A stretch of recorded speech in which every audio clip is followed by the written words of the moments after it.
Hello बच्चों, let's read this question. The question से which of the following statements are correct. हमें बताना है कि कौन सा स्टेटमेंट करेक्ट है, राइट? ऑप्शन ए है helium diffuses at a rate 8.65 times as much as carbon monoxide does. Option B है helium escapes at a rate 2.65 times as fast as carbon monoxide does.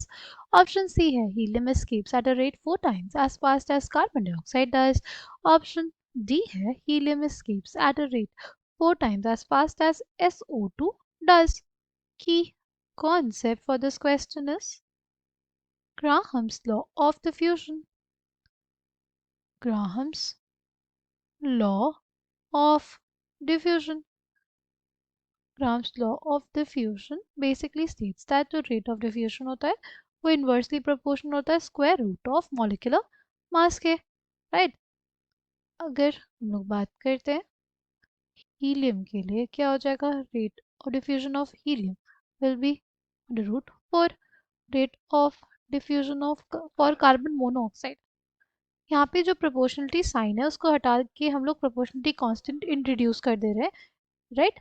के हो जाएगा, right, के bye molecular mass of CO। Carbon के लिए 12, oxygen के लिए 16 यानी 28 हो जाएगा।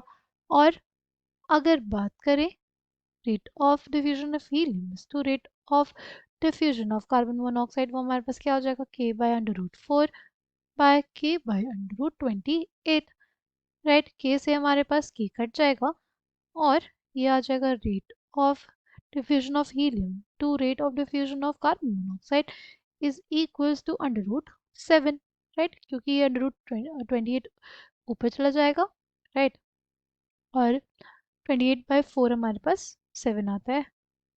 और अगर rate of diffusion of helium लिखेंगे तो हो जाएगा 2.65 times of rate of diffusion of carbon monoxide, right? Rate of diffusion of helium is equals to 0.65 times of rate of diffusion of carbon monoxide. यानी हमारे पास जो हीलियम है वो 2.65 times ज़्यादा तेजी से डिफ्यूज होता है as compare to carbon monoxide. Helium escapes at the rate 2.65 times as fast as carbon monoxide does। यानी ऑप्शन बी हमारे पास करेक्ट हो जाएगा। ये हमारे पास गलत हो गया। अगर बात करते हैं ऑप्शन सी की, तो हमारे पास कार्बन डाइऑक्साइड की बात की गई है, तो हो जाएगा कार्बन के लिए 12 और 2 ऑक्सीजन एटम्स हैं, राइट? तो उसके लिए 32, 32 प्लस 12 यानी 44 उसका मॉलिक्यूलर मास आएगा, राइट? तो आ जाएगा rate of diffusion of helium by rate of diffusion of carbon dioxide, right? के by under root 4 by K by under root 44। क्या आ जाएगा? ये अंडर रूट 44/4, राइट? क्या आ जाएगा ये? This will be equals to under root 11, right? कितना आ जाएगा ये?